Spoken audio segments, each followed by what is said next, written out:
Olá, meus amigos, muito boa tarde. Mais uma vez estamos aqui para continuar com aquela nossa série, né? Leitura da Constituição, artigo. Hoje é o vídeo 102. Que maravilha! Muito obrigado mais uma vez a você, meu amigo, minha amiga, que tem se inscrito no meu canal. Peço que continue, se ainda não se inscreveu, se inscreva, passe para um amigo, para que a gente possa fazer com que esse canal cresça. Eu deixar um parênteses aqui, né? Eu deixo embaixo o meu telefone, meu e-mail, o meu blog. Qual é a vantagem de você acessar o meu blog? De segunda a sexta você tem sempre um artigo novo sobre economia, sobre educação, sobre política, não importa. Há um objetivo, mantermos atualizados. Eu também quero deixar o seguinte, dizer que eu estou muito agradecido pelos 390 pessoas que se inscreveram até agora. Muito obrigado mesmo e eu estou muito feliz. Bom, nós vamos continuar aqui, continuo no artigo 102, inciso 1, agora hoje nós vamos para a linha C, né? Que diz o seguinte, compete ao Supremo Tribunal Federal processar e julgar ordinariamente, né?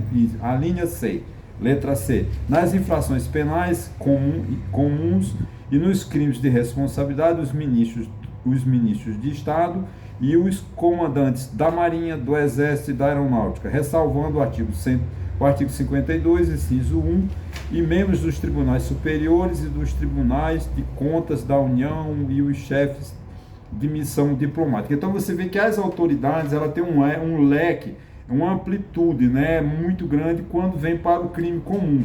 E ela fecha um pouco quando é o crime de responsabilidade, também caso lá do presidente da República.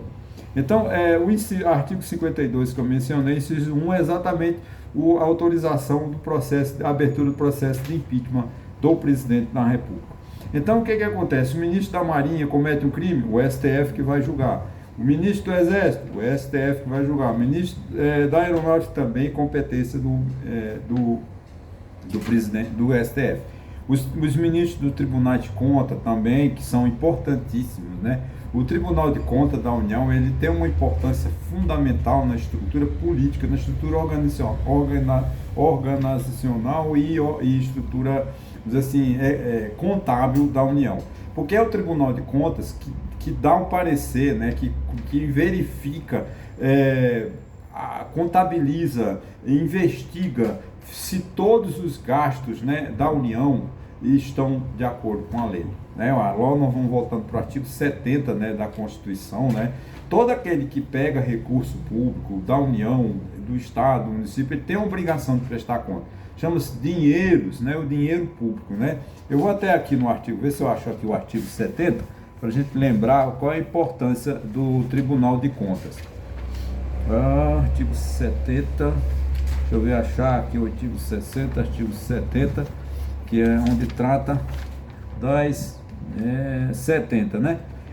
Compete aos Tribunal de Contas, né, das finanças públicas, né?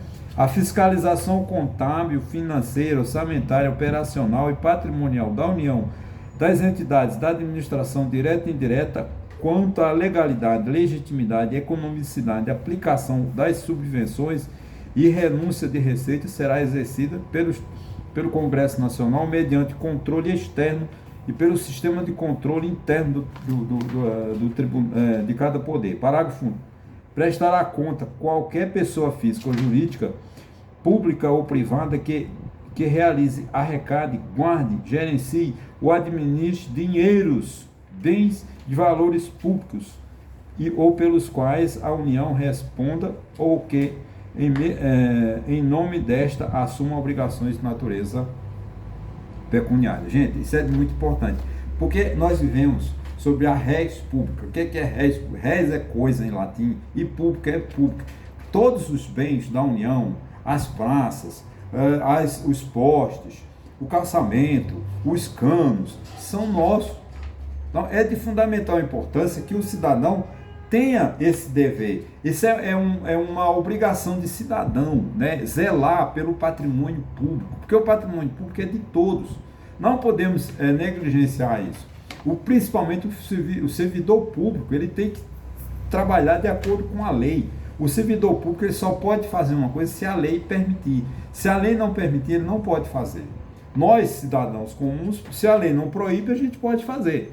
Mas o servidor público não, o Estado só pode fazer o que manda a lei. Está lá no artigo 37 da Constituição, princípio da legalidade, que é fundamental na administração pública.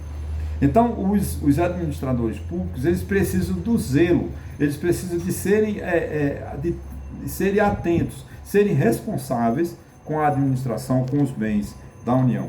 Então, se eles cometem algum crime, eles vão ser penalizados, vão ser processados. E também, né, se eles, né, na decorrência do mandato, da função que ele exerce lá, ele comete algum crime comum, também é competência do Supremo Tribunal Federal julgá-lo e condená-lo, ou ele se afasta, ou ele vai preso, porque, né, é lei, ninguém ali está para cobrir ninguém. As autoridades, elas não podem viver no velho amigo, né, no conceito do QI. Quem indica, infelizmente, essa coisa do patrimonialismo, né, que foi uma herança portuguesa, que está difícil da gente tirar do Brasil, que as pessoas acham que o Estado é deles. O prefeito acha que a prefeitura é deles. O governador acha que Pernambuco é de Raquel Lira. O presidente Bolsonaro dizia que era ele que era dono da Constituição, era ele que interpretava a Constituição. Coisa errada. Não era o Bolsonaro. O Bolsonaro tinha que se submeter à Constituição, porque todos têm que ser submetidos à Constituição, né? Inclusive os ministros do STF. Se eles cometem crime, a própria Constituição os pune, né? Qual é a competência do Senado Federal? Vai abrir um processo de impeachment contra o ministro do STF, ele vai ser julgado e vai ser condenado, como foi o presidente, como será o presidente da República, o governador do Estado e assim sucessivamente. Então é de fundamental importância que a gente tenha essa noção, né, de Constituição. A Constituição, ela é o quê? Ela é ela é muito carregada de princípios, né? E o que são princípios? Princípio da legalidade, princípio da impessoalidade, princípio da eficiência. Então, aquele rol de princípios lá no artigo 37, né, que, desculpa eu não mencionar todos, que nem eu não consigo decorar todos de uma vez, são janelas, como disse o ex-ministro do STF, Aires Brito, são janelas para o futuro. Né? Os princípios, eles que são normas, né, gerais, normas amplas, que vão dar condição do julgador, do ministro do STF, do ministro do STF, do juiz do Tribunal Superior, do Tribunal Federal, julgar de acordo com a Constituição. Então, a Constituição, ela é rica porque ela mostra o caminho, ela diz como deve ser, como deve andar a administração pública, o processo administrativo. O que é um processo? É um andar para frente. O que é um recurso? É o retorno para trás. Você volta o caminho para achar onde você errou, onde você perdeu alguma coisa, ou você tinha que descartar aquilo que tinha que ser descartado, né? Então, em linhas gerais, é isso. A Constituição, ela tem essa função de ampliar, de nos dar de mostrar como são exercidos os nossos direitos. Porque se a gente lava as mãos, né, eu não vou dizer Afonso Pilatos, como disse o advogado no STF, né? Se a gente lava as mãos como Pilatos o fez, quando se recusou a julgar Jesus, né? Jesus não tinha crime, ele disse: eu lavo as mãos, esse homem não é criminoso, né? E assim a gente vai deixar que o administrador faça o que bem queira. Interpreta a Constituição ao modo dele, faça decreto, que como o Bolsonaro fez, né? Deu aquele indulto lá para aquele deputado do Rio de Janeiro, o tal Daniel Silveira, deu um indulto também a todos os assassinos, né? Os policiais que assassinaram a chamada, desculpa, foi o termo lá em Carandiru, a chacina do Carandiru, em 1992, que são pessoas que estão condenadas a menor pena é 64 anos e a maior é 600 anos. E Bolsonaro achou por bem, né, dia 22 de dezembro, o decreto 11.302, acho que foi publicado no dia 22 de dezembro de 2022, isentou essas pessoas, lá no artigo 6º desse decreto. Ele deixou claro que aquelas pessoas, qual é a alegação dele? A alegação dele, porque no tempo da chacina não existia os crimes, não tinha a lei 1008.079 que trata dos crimes hediondos. Cara pálida, por que Jair Bolsonaro só quis beneficiar amigos dele? Porque eram policiais, né? Como ele é do exército, ele fugiu do exército, foi expulso do exército, ele se sentiu vamos dizer assim, com dor de consciência, disse, o último ato da minha administração vai ser imunizar, vamos dizer assim, liberar, indultar, né? Vamos dizer assim, foi indultar os 77 ou 78 presos lá do Carandiru, que mataram 111 pessoas inocentes, né? Simplesmente entraram no presídio e mataram 111 pessoas sem a menor justificativa, uma chacina. E vem Bolsonaro e diz, não, eu vou indultar todos esses policiais, porque no tempo que eles foram condenados, o crime hediondo não tinha previsão ainda na Constituição. De fato, não tinha, né? Quer dizer, é um decreto que se entrasse em vigor, o Brasil pagaria multas elevadíssimas, porque o Brasil faz parte dos tribunais internacionais.